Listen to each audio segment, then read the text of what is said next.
Ray Zero starting new life in another world season 4 episode 13 जो 19 तारीख को release हो गया था। और भाई साहब इस सीजन के हर एपिसोड जैसा ही ये एपिसोड बहुत ही खतरनाक गया था। अगर देखा जाए तो पिछले कुछ एपिसोड जैसे ही इस एपिसोड में ट्रॉमेटिक नहीं था बल्कि इमोशनल था। इस एपिसोड में हमें कुछ सवालों के जवाब भी मिले हैं, जैसे माँ भी इसने टावर पर हमला कैसे करा और बारोसो की याददाश्त कैसे चली गई थी, सॉरी सुबारू। तो आज हम इस वीडियो में इस एपिसोड का रिव्यू और ब्रेक डाउन करेंगे। तो बिना किसी देरी के चलिए चालू करते हैं आज की ये वीडियो। तो एपिसोड वहीं से चालू होता है जहां से 12 एपिसोड खत्म हुआ था। सब तय करते हैं कि वो सब आर्चिव में जाकर रेड की बुक ढूंढेंगे और उसको पढ़कर उसको हराने का तरीका ढूंढेंगे। सब कुछ तय करने के बाद सब आर्चिव के साथ जाने लगते हैं। बीच में सुबारू और जूलियस दोनों बात करने लग जाते हैं। सुबारू जूलियस को हिम्मत देता है कि वो रेड को हरा सकता है, लेकिन ये चीज़ इतनी आसान नहीं होने वाली। अगर आपको याद नहीं है तो मैं याद दिला देता हूँ कि रेड एस्टेरिया सबसे पहला स्वॉर्ड सेंट था, सबसे पहला और सबसे ताकतवर। अब तो बस यही देखना है कि वो सब रेड को कैसे हराते हैं। मैं तो इस चीज़ के लिए काफ़ी ज़्यादा एक्साइटेड हूँ। फिर वो दोनों आर्चिव में जाते हैं और उनको जाकर पता चलता है कि सबने पहले ही रेड की बुक ढूंढ ली है। ये बुक मेली ने ढूंढ ली थी, लेकिन ये एक बाय चांस था कि उन सभी को बुक मिल गई, क्योंकि आर्चिव बहुत ज़्यादा बड़ा है और उसके अंदर बहुत सारी बुक्स हैं।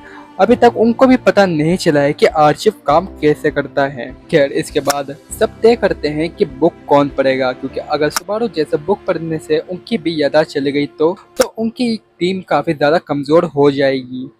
वैसे अगर देखा जाए तो बुक बस जूलियस और सुबारू ही पढ़ सकते हैं, तो इनको तय करने में इतनी देर क्यों लगी थी। खैर छोड़ो, हम आगे बढ़ते हैं। इसके बाद सुबारू तय करता है कि वो बुक पढ़ेगा। फिर वो बुक लेता है और उसको पढ़ने लग जाता है, लेकिन वो रेड की यादों में नहीं जाता। वो चला जाता है कहीं और, वो चला जाता है मेमोरीज के कॉरिडोर में। अगर मैं आपको सीधा सीधा बताऊं तो ये मेमोरी और कॉन्शियसनेस के बीच का एक स्पेस है जहां मेमोरीज अपेयर हो सकती हैं, किसी की आइडेंटिटी अफेक्ट हो सकती है, कॉन्शियसनेस इंटरेक्ट कर सकती हैं, लॉस्टोलन मेमोरीज के इफेक्ट सामने आ सकते हैं और सोल और मेमोरी से रिलेटेड फिनोमिना पॉसिबल होते हैं। आई होप आप सबको समझ में आ गया होगा कि मैंने क्या बोला। चलिए हम आगे बढ़ते हैं। आगे सुबारू को यहाँ पर एक लड़की मिलती है और वो लड़की और कोई नहीं, वो थी विशकल से गिल्टनी को रिप्रेजेंट करने वाली सेंट आर्कबिशप रूई आर्नेब। अब आपके दिमाग में आया होगा कि वो इस जगह पर क्या कर रही है, तो मैं आपको सीधे सीधे शब्दों में बताता हूँ। असल में वॉच टावर में सबकी मेमोरीज और आइडेंटिटी सोल सब कुछ उसके अंदर है, और गिल्टिनी की मेन पावर ही सोल और मेमोरीज को खाना है, तो उसकी वजह से ही गिल्टिनी कॉरिडोर में आ पाई। हम आगे बढ़ते हैं और हमें पता चलता है कि रूई आर्नेब ने ही सुबारू की यादें खाई थी और उसके पास सुबारू की सारी यादें हैं।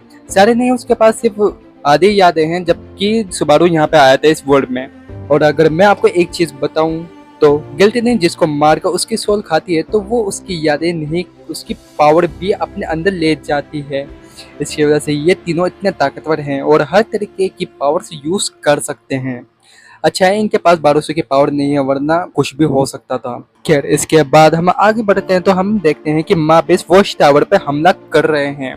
आपने एक बात सोची कि वो सब हमला कैसे कर पा रहे हैं, जबकि मेली ने उन सभी को रोक रखा था, तो मेली की पावर उन पर काम क्यों नहीं कर पा रही हैं? चलो मेली उनको रोक नहीं पा रही तो वो सब वॉच टावर पर हमला कर ही क्यों रहे हैं?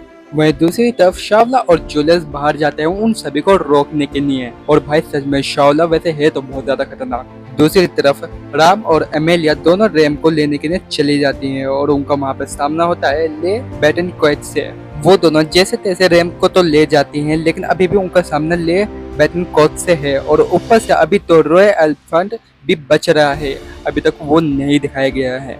आगे दूसरी तरफ रूई आर्नेब सुबारू को अपने जाल में फंसा रही होती है और वो कामयाब भी होती हुई नजर आ रही होती है। वो सुबारू को उसका पास ढूंढने से रोकना चाहती थी और चाहती थी कि वो उसको मार डाले, क्योंकि अगर रूई मर गई तो सुबारू की यादें हमेशा के लिए चली जाएंगी और वो कभी भी अपनी यादें वापस नहीं ले आ सकता। आगे सुबारू रोने लगता है। वो नहीं चाहता था कि वो चला जाए और उसकी जगह वापसी पुराने वाला बारोसो आ जाए, क्योंकि उसको रियलाइज हो जाता है कि बहुत सारे लोग हैं जो उससे प्यार करते हैं, उसकी परवाह करते हैं, और इसीलिए वो ये लाइफ चाहता था, क्योंकि ये पुराने वाला सुबारू बस इसकी जिंदगी में दुख ही भरा हुआ है।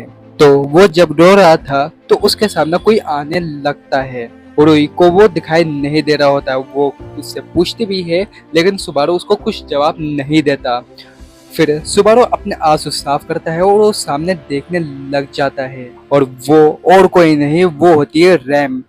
और ये सीन इस सीजन का one of the best scene बन गया है।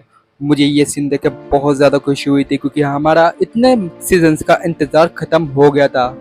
फाइनली हमें रेन देखने को मिल गई और ये असली रेन थी, उसकी सोल यहाँ पर थी क्योंकि ये मेमोरीज का कॉरिडोर है। सच में इस एपिसोड में हम फैंस का इतने सीजन्स का इंतज़ार ख़त्म हुआ है। खैर हम आगे बढ़ते हैं, ज़्यादा भावना में नहीं डूबते, आगे बढ़ते हैं। और फिर हम देखते हैं सुबारू रेम को हिम्मत देती है और उसको खड़ा करती है और उसको समझाती है कि वो उसका हीरो है और वो कभी भी हार नहीं मानता। और रेम उसके अंदर एक नया जज्बा जगाकर वहाँ से उसको छोड़कर चली जाती है। आगे गिल्टिनी फिर से सुबारू को बातों में लेने की कोशिश करती है लेकिन वो इस बार कामयाब नहीं हो पाती। वो काफ़ी गुस्सा हो जाती है और बातों बातों में वो बता देती है कि वो एक ही इंसान को दो बार नहीं खा सकते। और एक चीज और, अगर गिल्टिनी किसी को मारता है तो ऑटोमेटिक उसकी सोल खा लेता है। इसकी वजह से वो एक तो सुबारू को मार नहीं सकता, ऊपर से उनको पता है कि अगर सुबारू मर जाता है तो वो उनका प्लान खराब कर सकता है। बारूसु खुद को संभाल लेता है और उसके बाद वो बाहर निकल जाता है रूई के भाइयों को रोकने के लिए। और इसके साथ रूई का प्लान खराब हो जाता है, वो बहुत ज्यादा गुस्सा हो जाती है और इसी के साथ ये एपिसोड हो जाता है खत्म। सच में यार ये एपिसोड ओवरऑल बहुत ही बढ़िया था और इसके साथ साथ ये इस सीजन का third most high rating episode बन गया है 9.9 रेटिंग के साथ।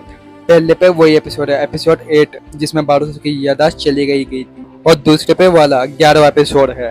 अब तो बस मुझे 26 तारीख का इंतजार है, इस दिन 14वां एपिसोड रिलीज होगा और मैं उसका ब्रेकडाउन भी करूंगा। अब देखना ये है कि बारूसु विश कल के चौथे सबसे ताकतवर मेंबर को कैसे हरा पाता है। वैसे अगर सुबारू विश कल के सबसे ताकतवर मेंबर रेगुलस को हरा सकता है तो अपने दिमाग के साथ तो वो इनको भी हराने का तरीका ढूंढ लेगा। बाकी देखते हैं अब आगे क्या होगा और अगला एपिसोड सच में बहुत ही बढ़िया होगा देखा जाए तो। बाकी ये थी आज की ये वीडियो, आई होप आपको पसंद आई होगी। अगर हाँ तो लाइक जरूर करके जाना। मैं मिलता हूँ आपसे अगली वीडियो में, जब तक के लिए बाय बाय।